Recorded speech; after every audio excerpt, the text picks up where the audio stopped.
libre dans votre propre pays.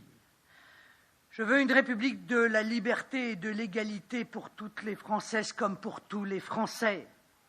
Vaste programme pour libérer l'énergie des Français. Vaste programme pour libérer la France des tutelles qui l'accablent.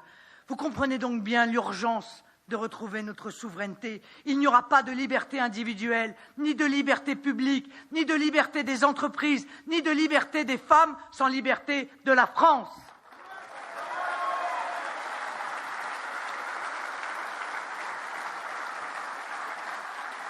Mais c'est bien ensemble, nous, les patriotes, que nous ferons de la France à nouveau un grand pays libre et sûr. La liberté, elle n'est jamais assurée. Il faut s'engager à la défendre. Mes chers amis, aidez nos compatriotes à ouvrir les yeux sur les enjeux. Je ne doute pas, je suis sûr que nous pourrons rassembler une majorité de Français sur le beau projet qui est le nôtre. Portez haut l'espoir qui nous anime. Portez haut nos valeurs, portez haut cette exigence de liberté que nous chérissons, portez haut la campagne au nom du peuple. Vive la République, vive la France!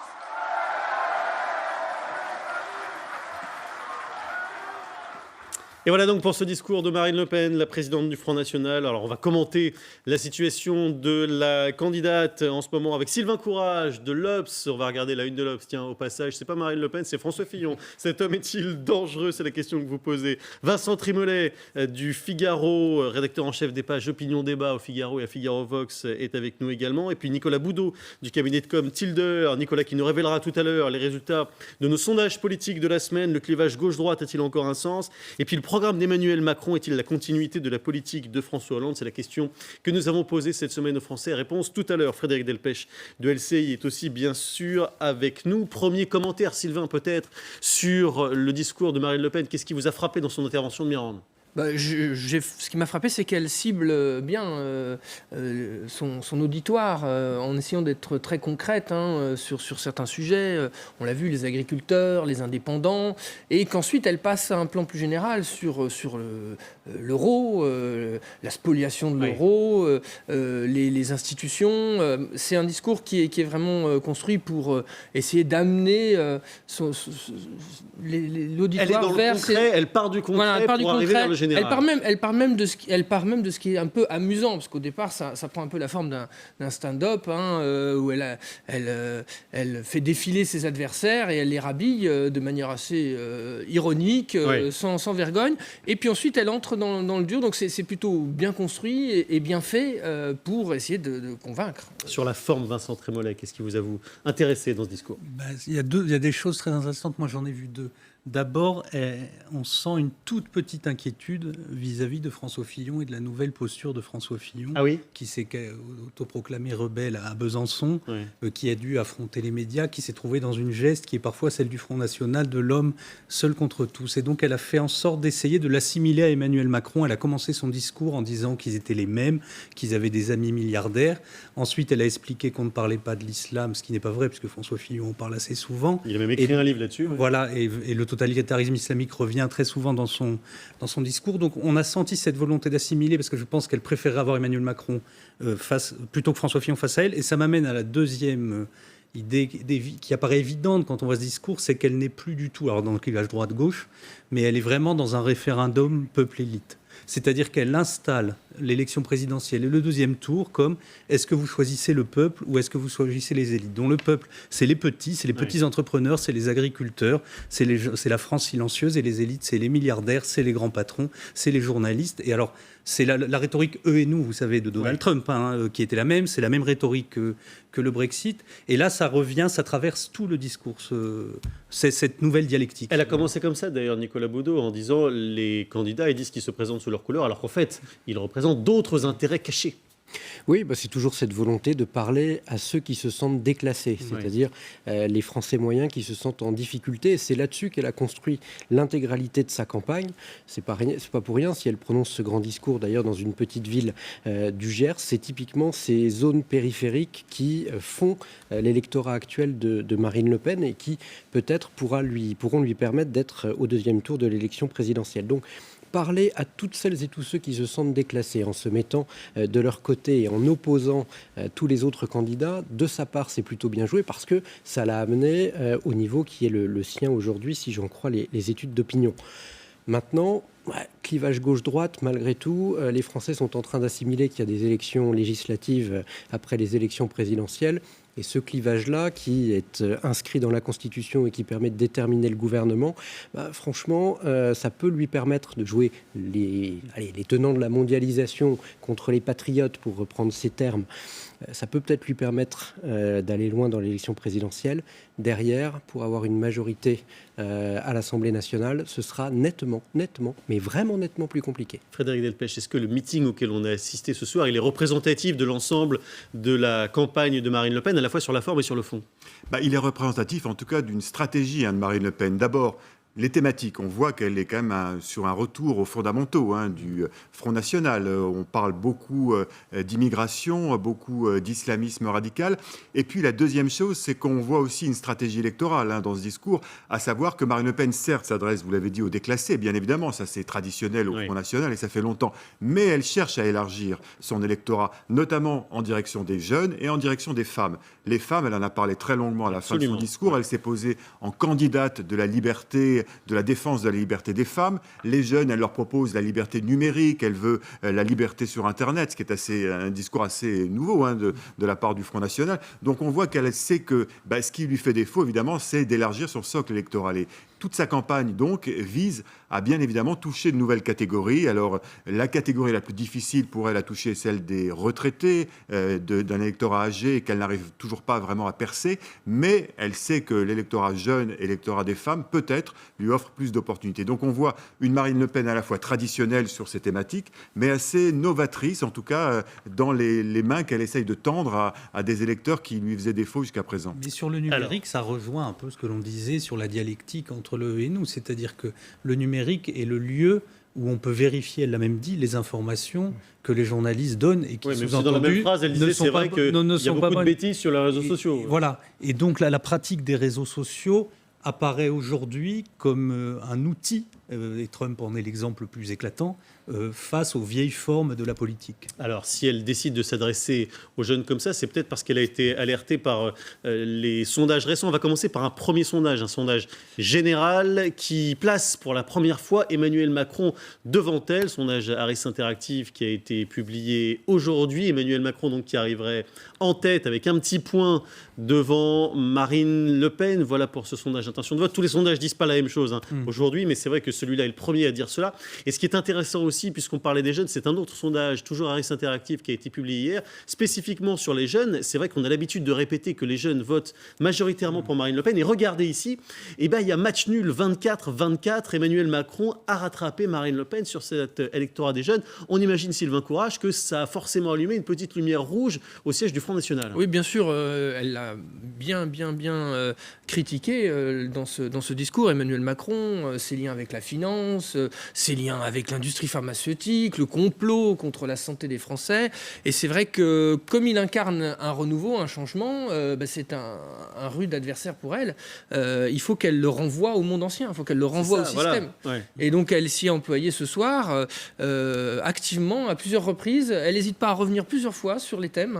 Ça aussi, c'est une façon d'être assez pédagogue sur les femmes. Elle a redit plusieurs fois sur l'islam. Elle a conclu avec ça, alors qu'elle en avait déjà parlé dans le discours. Voilà, donc c'est vraiment des techniques de communication assez performantes et pas mal de marketing électoral, en fait. Donc c'est très construit, c'est pas si spontané et transparent que ça veut bien le prétendre. Qu'en pense notre spécialiste de com, Nicolas Boudot? Vous êtes forcément aussi frappé peut-être par ce chiffre et par le fait que Marine Le Pen, qui est favorite de ce premier tour depuis de longues semaines, est-ce qu'elle n'est pas un peu dans l'ornière du rôle de favori où forcément on ne peut que descendre?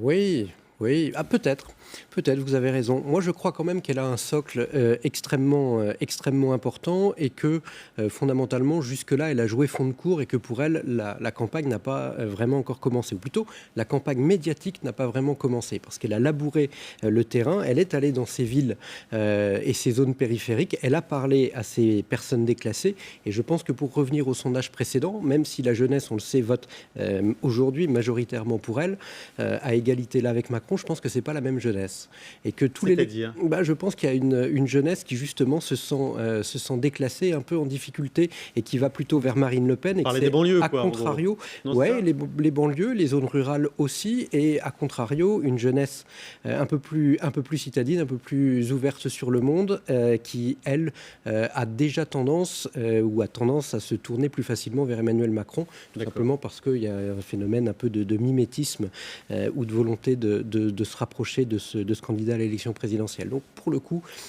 moi sur ce partage-là, je vois plutôt une scission entre deux formes de jeunesse et je trouve ça finalement plus inquiétant pour l'avenir que d'un point de vue strictement électoral pour dans quelques semaines. Vincent Trémollet. Oui, parce que moi je vous rejoins absolument, c'est-à-dire que cette fracture de la jeunesse est une fracture sociologique dans le pays entre ce qu'on appelle ce que Christophe Guilluy appelle les grandes métropoles et la France périphérique, sachant que les grandes métropoles profitent à plein de la mondialisation et que la France périphérique en souffre. Et donc c'est en général ceux-là qui votent Le Pen. Et il y a une phrase de Christophe Guilluy qui est assez terrible, qui dit un Parisien se sent plus proche d'un New-Yorkais que d'un Français de la Creuse. Ouais. Et cette fracture profonde existe. Voilà, et cette fracture profonde existe et explique la bipolarisation à laquelle nous assistons entre Macron et Le Pen. Ce qui est intéressant, c'est que Fillon est le seul candidat, je pense, qui pouvait essayer de bloquer cette bipolarisation pour une restauration du clivage droite-gauche. Et encore une fois, je pense que Marine Le Pen l'a senti parce qu'il y a eu un certain nombre de choses qu'elle a dites vis-à-vis de lui qui voulaient dire à son électorat: ne croyez pas ce qu'il vous dit, parce que Fillon a pris une pause bonapartiste depuis 10 jours là. Et ne croyez pas ce qu'il vous dit, il ne l'a pas fait quand il était Premier ministre, il ne l'a pas fait. Donc, si vous étiez tenté de venir avec moi, restez avec moi, parce que cet homme-là, une fois de plus, va vous tromper. Ça veut dire qu'elle est presque rassurée par la montée d'Emmanuel Macron dans le moi, je suis persuadé qu'elle pense qu'elle peut gagner face à Emmanuel Macron et que c'est beaucoup plus difficile face à François Fillon, justement à cause de ce rapport sociologique que je définissais. Je pense qu'Emmanuel Macron ne présente pas des idées majoritaires dans le pays. En jouant sur cette fracture entre la France qui gagne, la France de la mondialisation, la France des grands centres urbains et la France qui se sent déclassée, elle a peut-être un ressort pour gagner à la fin, parce que justement, elle va parvenir à dépasser le clivage traditionnel droite-gauche de cette manière. Donc elle appuie sur ce... Alors ce qui est déroutant, c'est quand même... ça, moi j'avoue que dans sa stratégie électorale, là c'est un peu... on ne comprend pas dans le marketing dont vous parliez, c'est l'histoire de l'euro. C'est-à-dire qu'elle dit il y a une clé qui nous sort de la geôle, je crois que c'était ça sa formule. Et là-dessus, elle arrive au problème monétaire, qui est un problème complexe, qui est un problème aventureux, qui est un problème inquiétant. Oui, mais elle en parle quand même, qui est inquiétant pour les retraités, pour les gens qui ont emprunté, c'est vrai, pour les épargnants. C'est pas électoralement, je pense, extraordinairement attractif. Elle le sait pertinemment, mais en même temps, ça fait partie de ces grandes propositions, et depuis des années, donc on le voit, elle traîne ça un peu comme un boulet. Alors, elle l'évacue assez rapidement dans le discours. Elle ne s'est pas appesantie sur l'euro, elle a juste parlé de la parité. Elle ne parle pas véritablement d'une sortie de l'euro, mais d'un retour à une monnaie nationale. Donc voilà, elle essaye de jouer un peu sur les mots, d'adoucir un peu cette sortie de l'euro qui pourrait paraître violente même à son propre électorat. Et effectivement, ça ne devient pas le premier axe de son programme, et on l'a bien compris. Elle a beaucoup tapé, on l'a entendu, sur Emmanuel Macron. On va la réentendre justement, Marine Le Pen, sur Emmanuel Macron, à quelques heures après la publication de ce sondage qui place Emmanuel Macron devant elle au premier tour. Elle a voulu l'acculer dans ce rôle de candidat du fameux système. Regarde. Du côté du chouchou du système, Monsieur Macron. Son parcours personnel, vous savez, de banquier d'affaires, son attitude à la tête de Bercy, tout indique chez M. Macron qu'il entretient des rapports pour le moins troubles à la haute finance. De même qu'il cultive des amitiés révélatrices avec les dirigeants des grandes multinationales. M. Macron, candidat des banques et des puissances d'argent, cela n'échappe plus à grand monde. Alors, je ne voudrais pas faire trop de politique fiction, Nicolas Boudot. Néanmoins, j'aimerais bien qu'on revienne quand même sur cette possibilité éventuelle. Qui sait, François Fillon va peut-être reprendre un peu de poil de la bête. Est-ce qu'elle ne peut pas se dire qu'il pourrait très bien faire une remontada à la barcelonaise et puis se retrouver 3e du premier tour? C'est statistiquement possible ou pas? Tout est possible. Alors là, tout est absolument possible en matière électorale, tout simplement parce qu'il y a eu, on l'a su hier, beaucoup d'inscriptions sur les listes électorales avant le 31 décembre dernier, et que par définition, statistiquement, on ne sait pas ce que ces nouveaux électeurs vont voter, vers qui ils vont se diriger. Ces nouveaux électeurs-là qui, aux États-Unis, ont majoritairement voté pour Trump et qu'on n'a pas vu venir et que les outils de prédiction n'ont pas su mesurer. Donc franchement, dans l'élection présidentielle qui vient là, dans un mois et demi, on ne sait pas du tout ce qui peut se passer. Mais rien.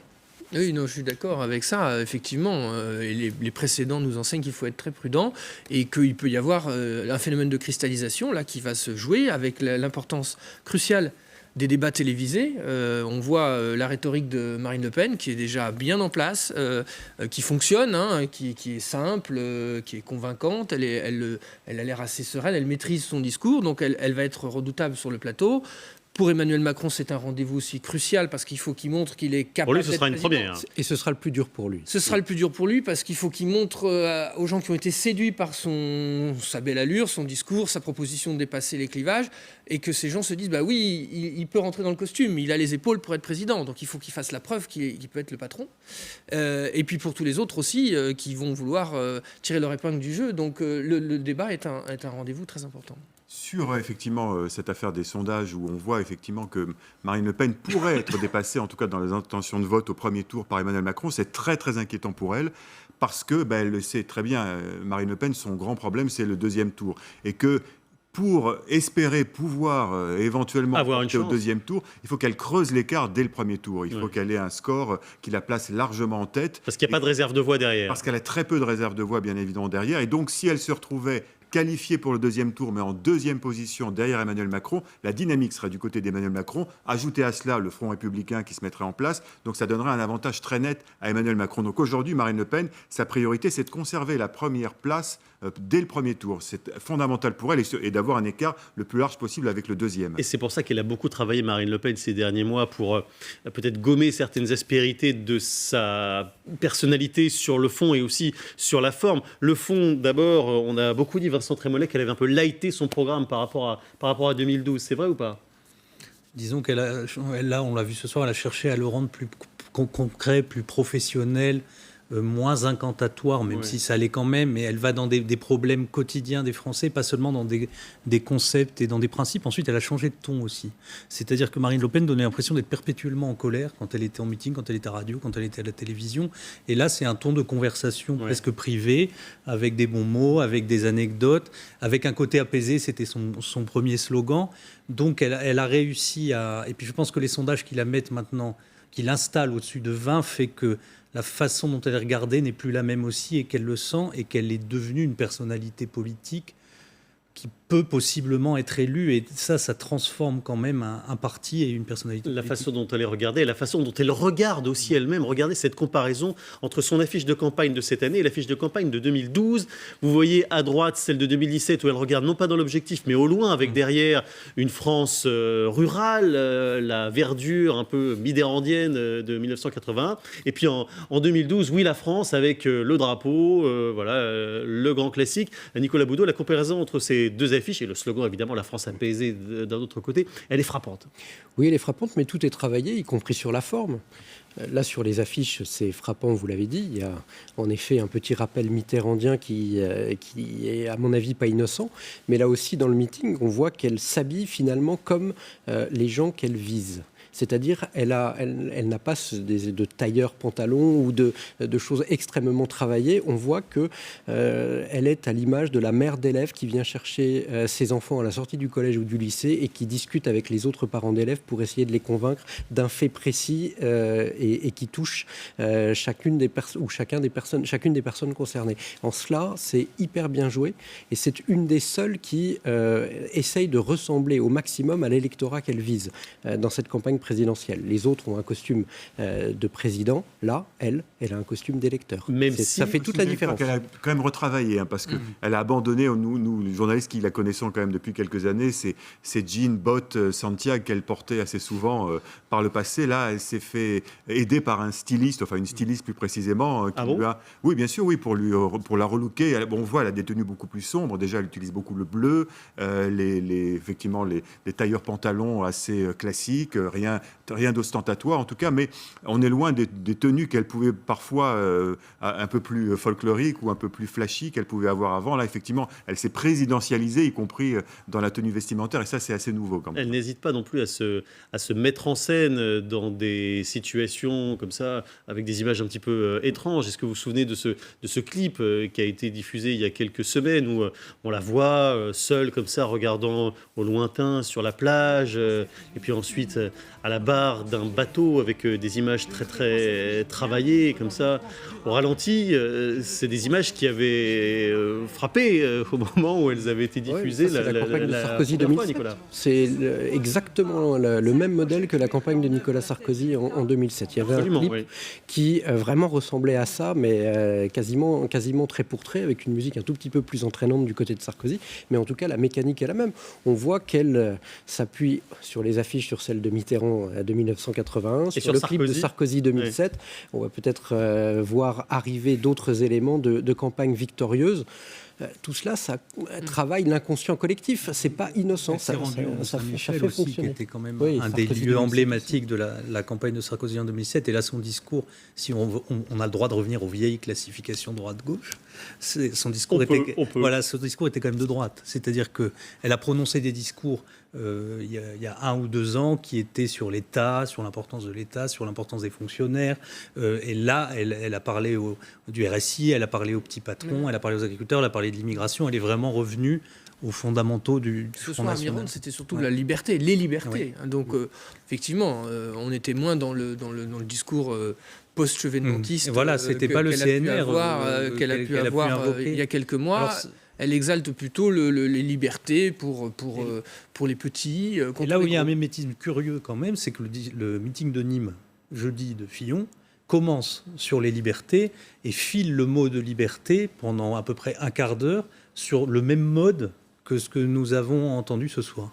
Ce qui est certain, c'est qu'on voit que dans cette campagne de 2017, Florian Philippot, donc, était justement celui qui voulait qu'elle parle beaucoup d'État, qui tendait un peu la main vers la gauche, est un peu plus mise en retrait que ces derniers mois. Et c'est volontaire de la part de Marine Le Pen. Elle a eu beaucoup de critiques d'ailleurs, de la part de toute l'aile plus droitière du Front National, Marion Maréchal Le Pen, Robert Ménard par exemple, qui considéraient que l'influence de Florian Philippot portait un peu trop la campagne vers la gauche. Et donc, on voit que Marine Le Pen s'est en quelque sorte recentrée vers sa droite dans cette campagne, qu'elle est beaucoup plus identitaire, qu'elle revient sur des terrains de droite plus traditionnels. On l'a entendu d'ailleurs dans ce discours, et d'ailleurs elle a bien compris que c'était ce qu'elle devait faire, puisque en plus elle compte profiter des difficultés de François Fillon pour récupérer une partie de son électorat, et qu'aujourd'hui, on a le sentiment qu'elle est revenue effectivement à des fondamentaux, en tout cas à une ligne un peu plus à droite, un peu plus libérale, mais en y ajoutant toute la thématique identitaire qu'elle tente de récupérer. Vous avez raison de souligner le déplacement au Mont-Saint-Michel, qui n'était pas du tout dû au hasard.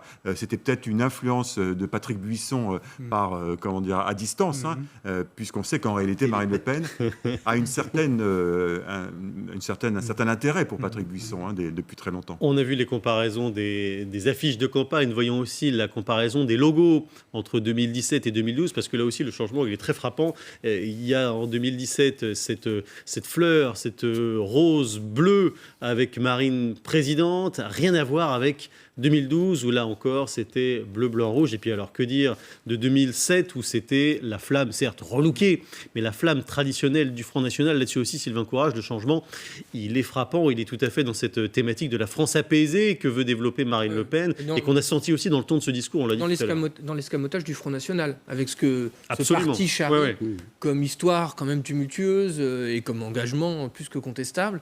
Donc effectivement là il y a tout un habillage qui est fait. Il y a une chose qui me frappe aussi dans son discours, discours ce soir, elle ne parle pas du tout de sa convocation par les juges. Non, c'est vrai que c'est un thème qui a disparu. Donc elle ne se victimise pas, elle ne joue pas la victime du complot des juges. Elle passe carrément sous silence cet épisode, donc elle se place vraiment au-dessus de ces péripéties, ce qui est assez culotté. Changement sur la forme. On a parlé aussi un petit peu des changements sur le fond. C'est vrai, Frédéric Delpech, que ces grands manques en termes d'électeurs, ce sont les retraités. Contrairement à ce qu'on peut souvent croire, les retraités sont une catégorie d'âge, c'est la catégorie d'âge qui vote pratiquement le moins pour Marine Le Pen. Alors, elle essaie d'avoir des mesures qui parlent davantage à cet électorat-là.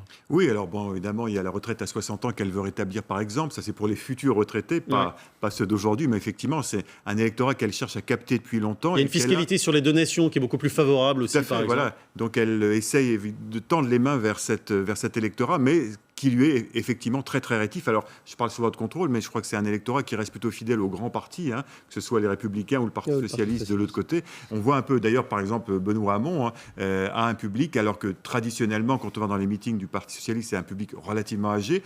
Benoît Hamon a un public assez jeune, quand même, dans ces meetings. Donc, on voit qu'il y a aussi certains candidats qui arrivent à rajeunir, même dans les grands partis. Mais, en tout cas, pour Marine Le Pen, sa difficulté, c'est de toucher un électorat âgé massif, car il y a une résistance très forte. Alors, c'est lié aussi au fait, bien évidemment, que la génération des retraités a connu toute l'histoire du Front National, y compris celle du père de Jean-Marie Le Pen, et que pour les jeunes générations qui aujourd'hui ont 18 ans, Jean-Marie Le Pen ne représente pas forcément grand-chose. Donc, effectivement, il y a un passif, un boulet pour Marine Le Pen avec l'héritage familial et le nom. C'est d'ailleurs pour ça, vous parliez il y a un instant du patronyme qui a disparu. C'est Marine 2017, c'est pas Marine Le Pen. Donc, elle essaye d'effacer tout cet héritage quand même pour justement avoir une sorte de virginité sur la scène politique, mais les retraités, eux, connaissent Marine Le Pen, connaissent Jean-Marie Le Pen et forcément font le lien, le rapprochement. Et c'est là où il y a une résistance très très forte. Et restent fidèles donc, Nicolas Boudot, au bon vieux parti traditionnel. Ils ont plus de mal que les autres à franchir le Rubicon. Bon, c'est pas plus de mal ou pas, parce que fondamentalement, plus on avance dans le temps, moins les utopies de campagne existent et on se reconcentre sur la réalité d'une campagne et on se projette plus facilement dans l'avenir au fur et à mesure que l'on s'approche de l'élection. On ne croit plus au lendemain qui chante, quoi. Non, c'est pas ça, mais plus aux fins de clivage, plus à l'absence de mondialisation, et donc on se recentre sur les clivages existants, et puis plus on s'approche de l'élection présidentielle, plus on s'approche mécaniquement de l'élection législative, plus on en parle. Les députés ou les candidats à la députation qui font campagne se rappellent aussi aux électeurs, et donc on se dit que fondamentalement il y a certes une élection présidentielle, mais que depuis le quinquennat c'est une élection à 4 tours, que derrière il faut voter pour les législatives, et que pour les législatives... Il y a 6 tours si on rajoute la primaire, pour certains partis. Et oui, c'est vrai, mais 4 tours avec les législatives derrière, et les législatives, il faut trouver une majorité à l'Assemblée nationale, et la majorité, c'est avec les partis qu'on peut la trouver. C'est un parti ou une petite coalition, mais avec une couleur politique qui pourra la donner. Et donc, plus on s'approche de l'élection, plus les clivages traditionnels vont reprendre de l'importance, et plus les volontés de trouver d'autres clivages, d'autres moyens de séparer les électeurs entre eux, les députés entre eux et les candidats entre eux vont s'estomper. Il y a des changements sur la forme, il y a des changements sur le fond. En revanche, il y a quelque chose qui ne change pas au Front National depuis des années et des années maintenant, c'est le fait de se présenter comme le parti et le candidat du peuple. Elle l'a encore martelé ce soir, Marine Le Pen, on écoute. Le système, en réalité, fait absolument tout pour essayer de se survivre à lui-même.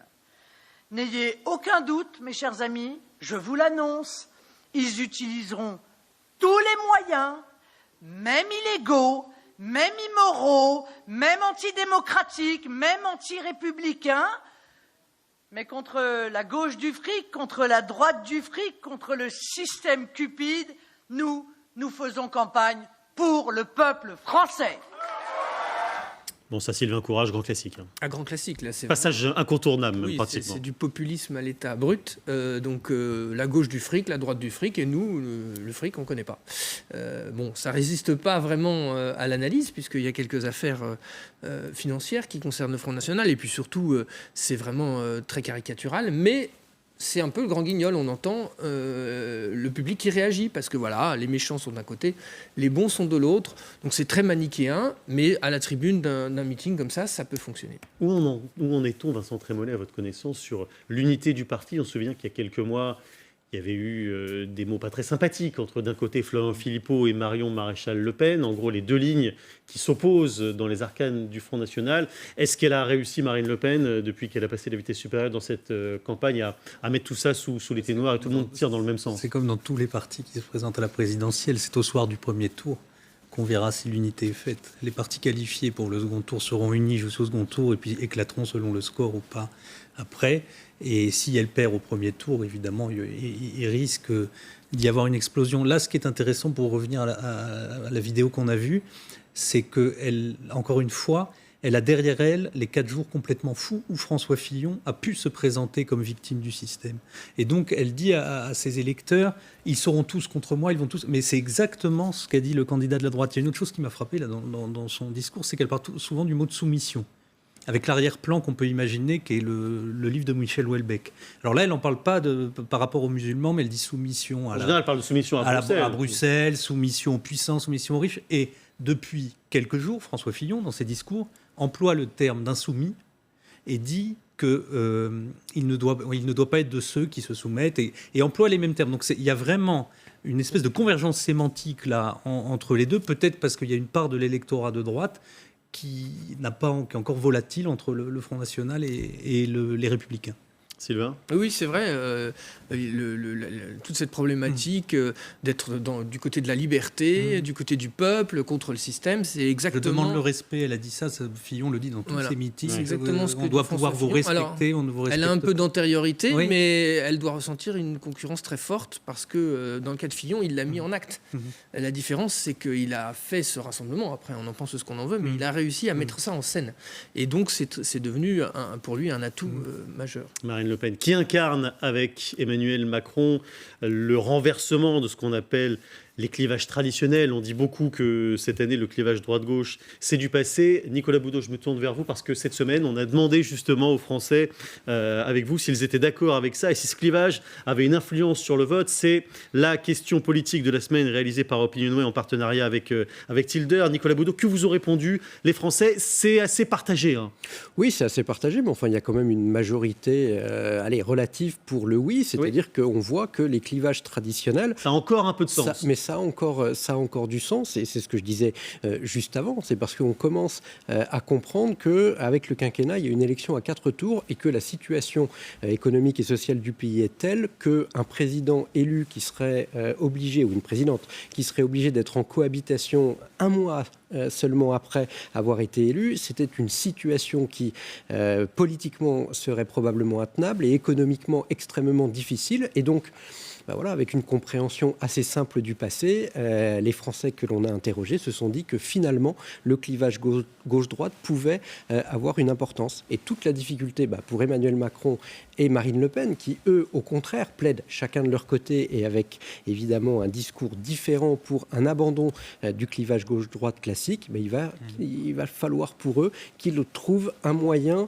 de faire en sorte d'expliquer que ce clivage traditionnel, soit faut l'abandonner, soit au contraire de montrer qu'ils n'en sont pas si éloignés que ça. Et ça va pas être facile. On peut penser, Frédéric Delpech, que si la question avait été posée il y a 5 ans, il y aurait eu beaucoup plus de 57% des Français qui auraient répondu oui. On est sur une pente descendante pour l'influence des clivages. Oui, et puis surtout, à partir du moment où il y aura un vote et qu'au deuxième tour, si c'est Marine Le Pen et Emmanuel Macron qui sont qualifiés, tout ça explose, parce qu'on est dans une redistribution totale des cartes avec deux forces qui sont en train d'émerger et qui vont marginaliser le Parti socialiste d'un côté et les Républicains de l'autre. Et bien évidemment, quel que soit le vainqueur de l'élection présidentielle, soit Marine Le Pen, soit Emmanuel Macron, il y aura une redistribution forcément pour l'élection législative derrière. Si c'est Emmanuel Macron qui est président de la République, je vois mal comment le Parti socialiste peut espérer garder ne serait-ce que la moitié des députés qu'il a actuellement éventuellement, et il y aura forcément ce qu'on appelle des députés macronistes qui seront une sorte d'agrégation un peu mystérieuse, mais forcément ça recomposera tout le paysage politique. Si François Fillon réussit à aller au deuxième tour, là on sera dans une configuration un peu plus classique peut-être, mais si c'est un deuxième tour Macron-Le Pen, je ne vois pas comment les clivages traditionnels droite-gauche pourraient se maintenir dans l'élection législative qui suit juste derrière. Ça me paraît difficile, mais il y aura peut-être encore une surprise, puisqu'on a beaucoup de surprises dans ces élections. Ce chiffre d'ailleurs, Vincent Trémollet, c'est plutôt une bonne nouvelle pour François Fillon.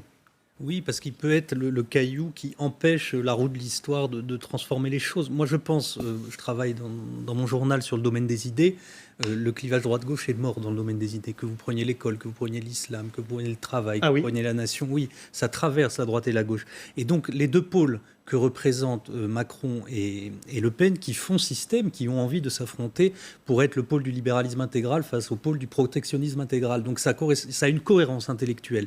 Mais c'est une aventure, c'est ce que vous disiez. Et c'est une aventure un peu inquiétante, puisque d'abord c'est nouveau, et ensuite on ne sait pas si les deux camps, que ce soit Le Pen, que ce soit Macron, auront une majorité. Donc il est possible que Fillon soit le point d'équilibre pour perpétuer un système dans lequel on se retrouve. Et c'est, je pense, la voie étroite qu'il peut emprunter, encore aujourd'hui, bien qu'il soit en retard de 3 ou 4 points dans les sondages, pour essayer d'accéder au second tour et à la suite d'être élu. Il l'a un peu esquissé en dénonçant les deux aventures, que serait d'un côté une victoire de Macron, de l'autre une victoire de Marine Le Pen. Donc effectivement, son rôle de sauveur... autoproclamé. Il va continuer à essayer de l'installer et de le jouer.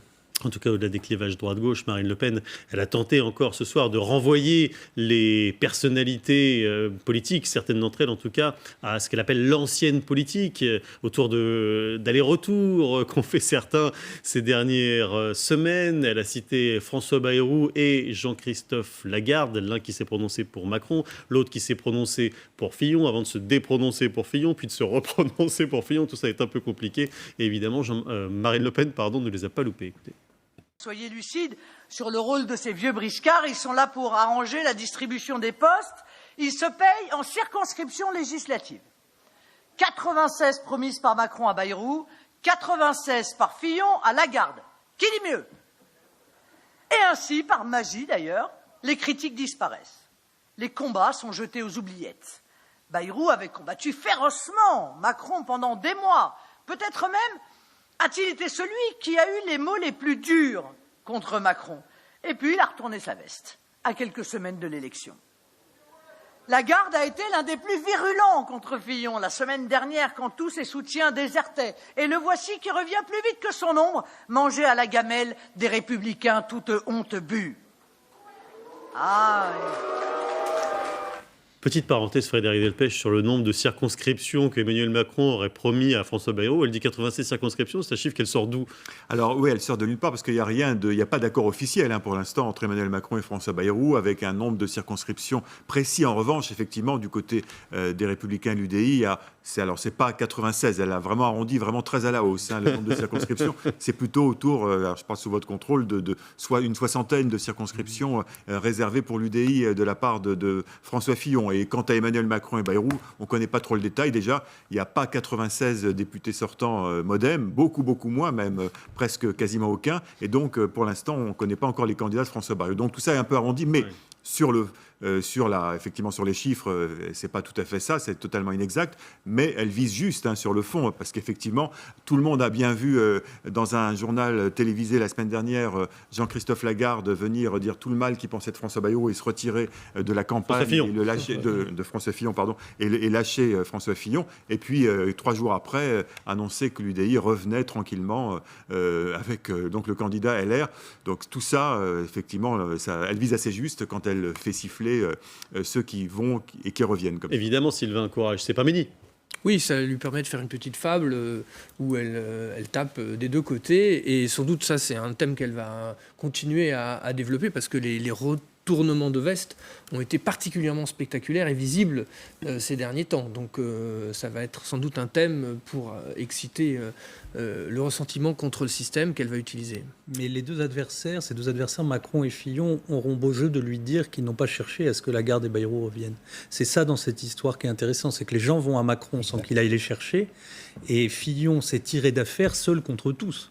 Et il a d'ailleurs même, dans son discours, parlé du dégoût que lui inspirait. C'était un passage assez bien dit, d'ailleurs. Ces gens qui partent en canard avant de revenir, donc ça ressemblait à peu près à ça.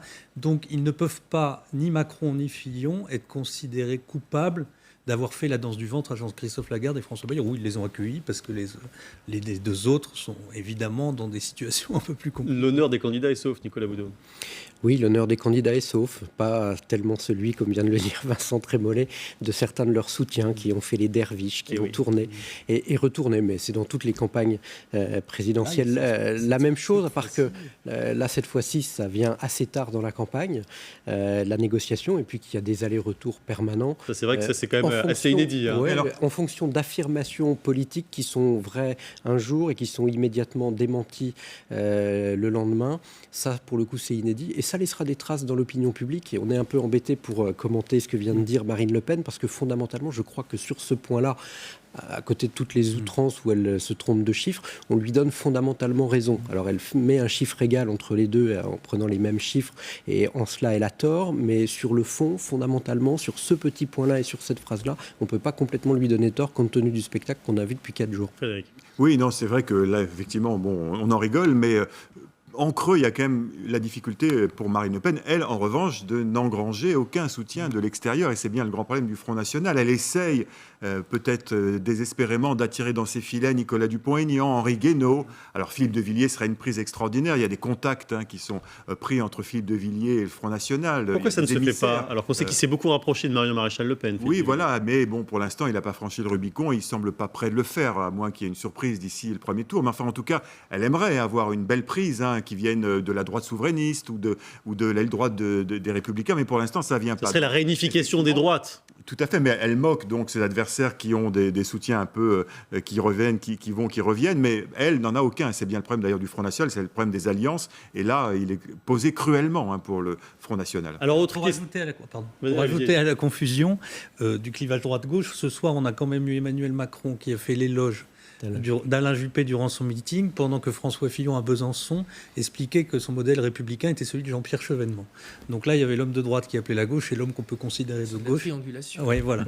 Emmanuel Macron qui était effectivement à Talence, tout près de Bordeaux, on l'entendra dans quelques instants, parce qu'Emmanuel Macron, il est au cœur de la seconde question que nous avons posée aux Français avec Opinionway et avec le cabinet Tilder. La question était la suivante: les propositions d'Emmanuel Macron sont-elles dans la continuité de la politique menée par François Hollande durant son quinquennat? C'est un argument massu qui est asséné par l'ensemble des adversaires d'Emmanuel Macron, et ils sont de plus en plus nombreux par les temps qui courent.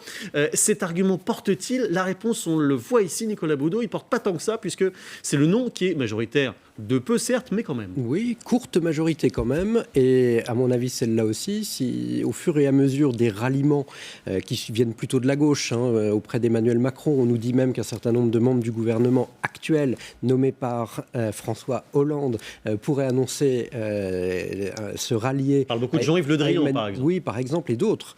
Même plus haut dans la hiérarchie du gouvernement. Par exemple, vous avez des infos? Non, j'ai pas d'infos. On avait entendu parler de Manuel Valls, peut-être, il y a quelques jours, ça s'est murmuré. Il fut Premier ministre. Non, mais peu importe. En tout cas, Bernard Cazeneuve pourrait se prononcer pour Emmanuel Macron? Non, je sais pas. Ah bon, c'est à lui que vous pensez? Non, pas du tout. Mais qui a plus haut que le ministre de la Défense? Ils ne sont pas 25 non plus. Il soutenait avec beaucoup de distance. Tout à l'heure, dans son QG, Benoît Hamon, il est venu faire le service minimum, Bernard Cazeneuve aujourd'hui, et on n'a pas eu le sentiment d'un soutien franc et massif. Il lui a même dit en creux, Benoît, c'est très bien ce que tu fais, mais tu ne soutiens pas suffisamment le gouvernement ni les lois votées par le gouvernement. Donc, effectivement... Mais on parle de la ministre de l'Environnement, on parle du ministre de l'Agriculture. Ségolène Royal. Voilà, vous voyez, il y a Ségolène Royal, il y a Stéphane Le Foll et d'autres. Et donc, fondamentalement, si ceux-là annonçaient qu'ils se rapprochent d'Emmanuel Macron, je pense qu'on aurait une inversion du sondage. Et en plus, la position d'Emmanuel Macron est particulièrement compliquée parce qu'il ne peut pas dire non aux personnalités politiques qui se rallient à lui. Alors, il y a la plus marquante, c'est François Bayrou, qui vient du centre. Avec lui, Jean Arthuis et Anne-Marie Idrac, mais qui ne sont quand même pas des superstars politiques, alors qu'à gauche, il y a quand même un ralliement beaucoup plus marqué. Donc, jusqu'ici, Emmanuel Macron a réussi avec talent à s'imposer comme le candidat ni de droite ni de gauche. Si ça continue comme ça, il sera le candidat ni de droite ni de droite. Et il faudra qu'il démontre dans le prochain débat, et ce sera hyper important pour lui, c'est vraiment un moment moment extrêmement clé, marquant, qu'il peut tenir une ligne idéologique qui n'est pas celle tenue par l'actuel président de la République.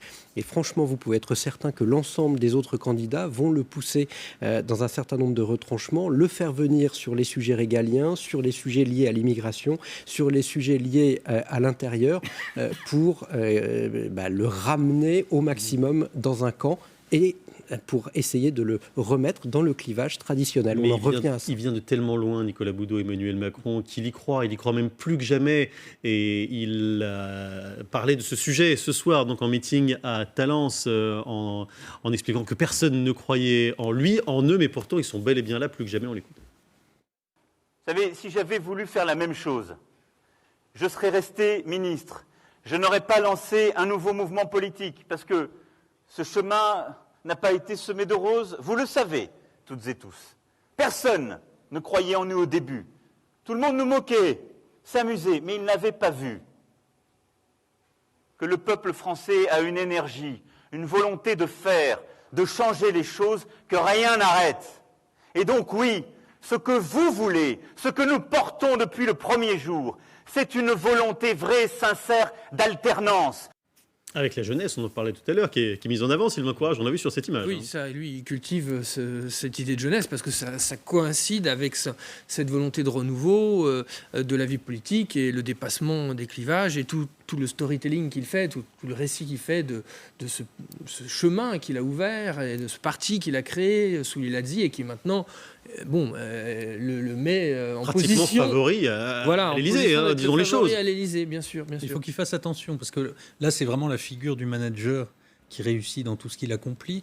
Mais il y a peut-être une zone de fragilité chez Emmanuel Macron qui est la capacité qu'il a exprimée, peut-être parfois la contemplation qu'il a pour lui-même, mais en public. Et ça commence à se voir, moi, je trouve. C'est-à-dire qu'il y a la grosse tête dont vous nous parlez là, ou une forme de narcissisme qui commence à transparaître, c'est-à-dire qu'il contemple en public le chemin qu'il a parcouru. C'est vrai que c'est complètement bluffant, c'est unique, mais il faut qu'il fasse attention parce que ça, à force de se voir, ça peut peut-être irriter les gens. Qu'est-ce qui concrètement vous fait penser à ça, dans ses attitudes, dans son ton, dans le fait quand il dit « nous sommes arrivés jusque-là », ça veut dire « je ne devrais pas être là et j'y suis et pourquoi j'y suis ». Alors c'est quelque chose qui marche parce qu'il faut emmener les gens avec soi, mais il ne faut pas trop en faire. Et je ne me souviens plus qui avait écrit ce papier, je crois que c'était Patrick Besson, qui est un mauvais esprit, qui disait Emmanuel Macron aime le pouvoir, mais il aime encore plus qu'on l'aime. Et voilà. Sarkozy avait aussi beaucoup utilisé ce registre en 2007, Nicolas Sarkozy. Le registre, vous voyez le parcours que j'ai fait, je me suis imposé contre Jacques Chirac, moi le petit Français de s'en mêler. Il y avait quelque chose de très narcissique dans la campagne de Sarkozy en 2007, mais ça lui a finalement profité. Alors, Emmanuel Macron verra. Ça peut coûter cher, Nicolas Boudot, le syndrome de la grosse tête, attention. Normalement, oui, c'est mortel. Oui. Mais c'est vrai qu'en 11 mois, puisque En Marche s'est créé le 6 avril 2016, on est 11 mois après, et il y a quand même un parcours assez bluffant. Et peut-être que Emmanuel Macron, je mets son comportement de côté, est en train de raconter quelque chose que l'on est en train de percevoir et sur lesquels on a du mal à mettre des mots. C'est-à-dire que peut-être que dans le pays, il est en train de se passer quelque chose, une transformation bien plus importante que ce qu'on peut imaginer. On la pressent, on la voit arriver, mais on a encore du mal à dire ce qu'elle est ou ce qu'elle serait, et elle pourrait peut-être s'incarner dans Emmanuel Macron. L'avenir nous le dira, mais son discours me fait penser à ça. C'est-à-dire qu'il, lui, doit sentir quelque chose, une transformation importante. On verra bien dans un mois et demi. On va mesurer cette évolution au jour le jour, dans le Grand Soir, tous les jours sur LCI. Merci beaucoup à tous les quatre. Dans quelques instants, un journal complet présenté par Rebecca Fitoussi.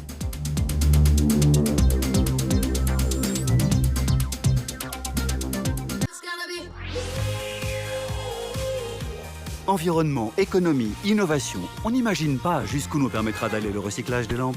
Mais on sait où ça commence, dans un bac de collecte, en supermarché et magasin de bricolage.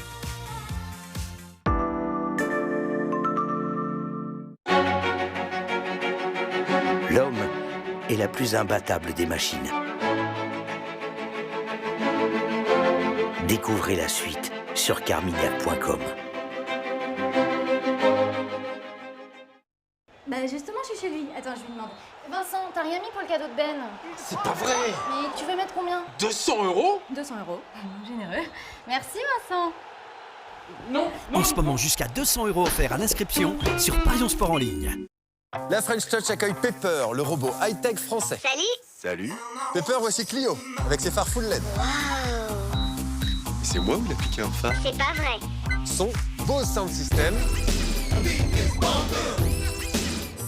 Easy Park Assist. Ça va? Tranquille? Pepper. Nouvelle Clio Limited est à partir de 149 € par mois avec écran tactile, jante alliage, 4 ans de garantie et d'entretien inclus. Portes ouvertes du 16 au 20 mars. Bonjour, je m'appelle Georges et j'ai un pouvoir extraordinaire. Il me permet de comprendre n'importe qui, de voir le monde à travers les yeux de toutes les cultures. Je m'appelle Georges et mon pouvoir, c'est d'apprendre.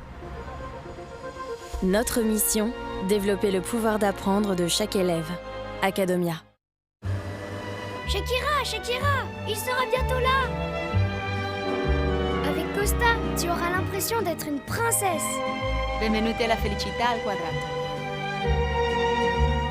Réservé avant le 11 avril pour profiter de jusqu'à moins 150 € par personne et les boissons sont incluses. Costa. Du 9 au 19 mars, pendant les jours 100% gagnants PMU, à peine joué, c'est déjà gagné. Pour chaque couplet gagnant joué entre 14h et 18h, PMU vous offre un bon à parier d'une valeur de 1 à 3 €, utilisable le jour même sur votre prochain couplet. PMU, pariez sur vous.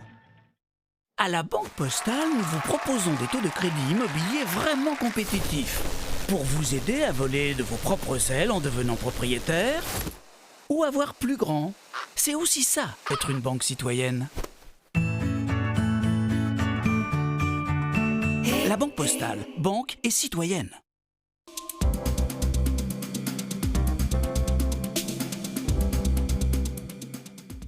Mon objectif, arrêter de tout casser. Ma femme n'en peut plus.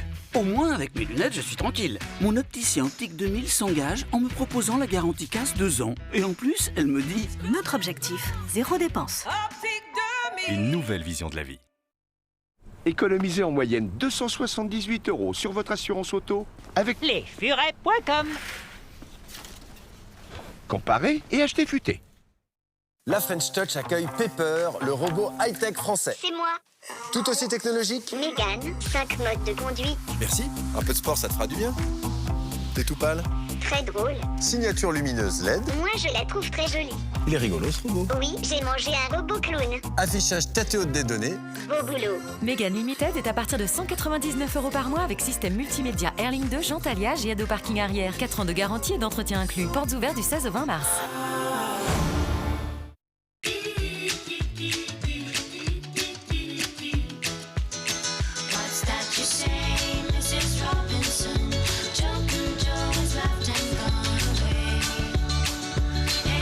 Vous avez remarqué comme c'est gênant de ne pas pouvoir s'exprimer.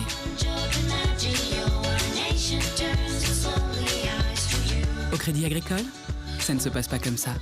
Chaque voix compte. Devenez sociétaire. Crédit Agricole, toute une banque pour vous. Chez MAF jusqu'au 22 avril, c'est 2 mois gratuits sur votre nouveau contrat auto tout risque. 2 mois. Quand même. Une estimation de tarif pour votre assurance auto? Vos réponses en quelques clics avec MAF.fr sur smartphone. Et voilà, votre tarif en 2 minutes. C'est la MAF que je préfère, c'est la MAF. Regardez votre programme en toute sécurité avec Omiris. Omiris, aussi puissant que les All Blacks. Votre programme avec Promocado. Promocado.com, réseau européen de la promotion par l'objet. Les Échos consacrent leur une demain au rapport des Français avec la construction européenne. Nous publions un sondage exclusif de l'Institut ELAB qui montre que les 3/4 des Français sont opposés à un retour au franc. Un résultat très important dans la campagne présidentielle puisque cette mesure est au cœur du programme économique du Front National. Pour autant, le sondage montre aussi que les Français ne sont pas devenus europhiles, puisque 37% d'entre eux estiment qu'il y a plus d'inconvénients que d'avantages à l'appartenance à l'Union européenne, contre 31% d'un avis contraire. Le tiers restant juge que les avantages et les inconvénients sont équivalents. On le voit, la société française est fracturée sur cette question européenne. Avec Omiris, alarme et télésurveillance. Omiris, aussi puissant que les All Blacks. Votre programme avec Promocado. Promocado.com, réseau européen de la promotion par l'objet. La météo avec CIC Auto. CIC, construisons dans un monde qui bouge.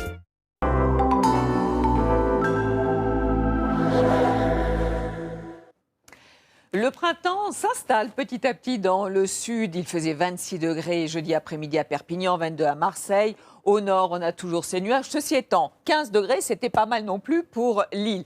Donc ces nuages continuent à plonger. On sent qu'ils sont de moins en moins costauds. Et pour cause, c'est que l'anticyclone s'installe.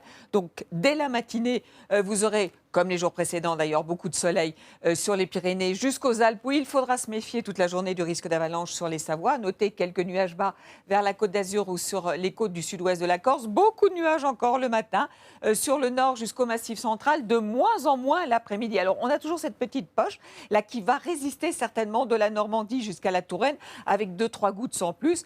Mais sinon, la journée devrait être très ensoleillée avec quelques cumulus de beau temps, comme on dit, du centre jusqu'au nord du pays. Voici les températures, alors avec des petites poches de fraîcheur encore, notamment sur le nord-est et du Massif central jusqu'au pied des Pyrénées. Entre 2 et 5 degrés, on ira déjà jusqu'à 11 degrés, ce sera pour le golfe du Lion. Dans l'après-midi, température très douce pour la saison, quasiment équivalente à celle de la veille. Et même en hausse dans le sud-ouest, vous aviez 17 degrés à Bordeaux, vous en aurez 21. Regardez la température qui vous intéresse, c'est vraiment printanier. Alors pour samedi, alors la bonne nouvelle, c'est que la veille, je vais vous annoncer l'arrivée d'une perturbation. Elle va rester bloquée par les hautes pressions, donc certes un petit peu de pluie sur la Bretagne, mais partout ailleurs, vous aurez un samedi ensoleillé et doux. Et oui, dimanche, en revanche, ça se gâte. Le premier front va se décaler, des pluies devraient être faibles, freinées par les dites hautes pressions qui résistent encore à l'est. La deuxième perturbation va arriver et se coller à la précédente, avec des pluies certainement plus soutenues de la Normandie jusqu'en Aquitaine. Retour de quelques éclaircies sur la Bretagne. Et puis pour lundi, cette perturbation va glisser vers le centre-est et le sud-est, avec de la pluie, de la neige en montagne et surtout des précipitations sur les Pyrénées qui devraient perdurer mardi.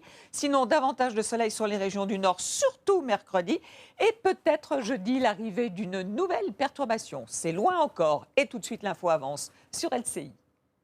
Avec CIC Auto. CIC, construisons dans un monde qui bouge. Les décisions politiques, le chômage, la croissance, la marge des entreprises, les marchés financiers, tous les jours, l'économie est à la une de l'actu. Pour vous, les meilleurs experts refont le match de la semaine. L'écho décrypté, analysé par les économistes vedettes, c'est sur LCI.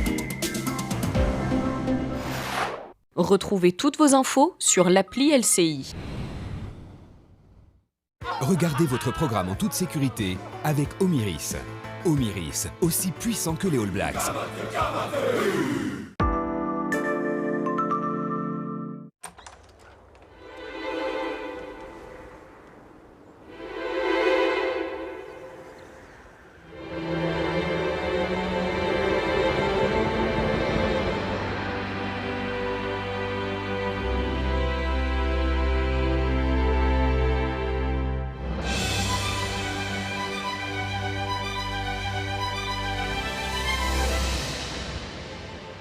Mangerlin.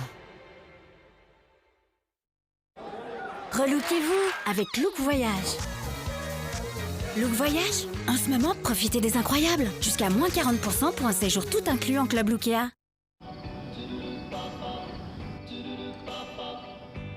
Il y a le Wi-Fi si tu veux. Dans cette voiture? Ouais, en haut débit. Mot de passe? Corsa, 2017. Avec un C majuscule. Avec un C majuscule.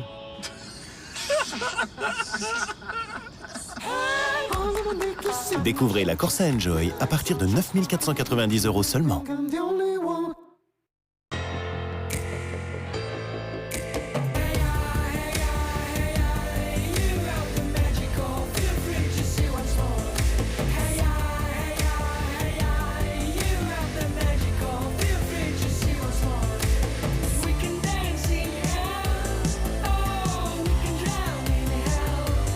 Partagez et regardez des vidéos avec le seul forfait 4G illimité tous les week-ends, le forfait Sensation 20 Go. Bouygues Télécom. Il est où le trou? Mais Pierre, il est où le trou? C'est ce que je vous disais chez Gamme Vert. Le gazon c'est beau et ça se répare en un tour de main. C'est délicieux. Ça chatouille, hein? Il est où le trou? Gamme vert, le goût du jardin. L'homme est la plus imbattable des machines. Découvrez la suite sur carmignac.com. Du 9 au 19 mars, pendant les jours 100% gagnants PMU, à peine joué, c'est déjà gagné. Pour chaque couplet gagnant joué entre 14h et 18h, PMU vous offre un bon à parier d'une valeur de 1 à 3 €, utilisable le jour même sur votre prochain couplet. PMU, pariez sur vous. Échappez-vous. Échappez-vous de ces emails déconnectés. Réservez une maison rien que pour vous sur abritel.fr.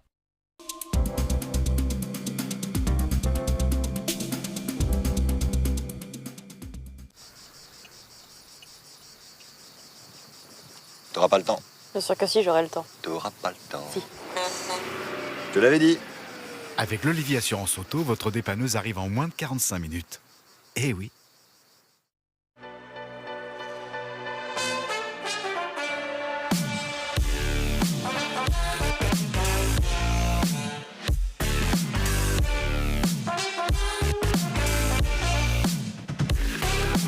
Les fruits comme vous ne les avez jamais bu. Tropicana, l'art du fruit.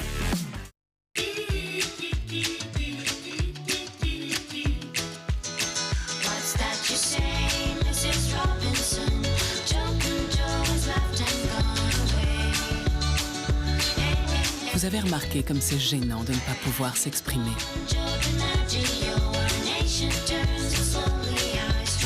Au Crédit Agricole, ça ne se passe pas comme ça. Chaque voix compte. Devenez sociétaire. Crédit Agricole, toute une banque pour vous. Voyage privé.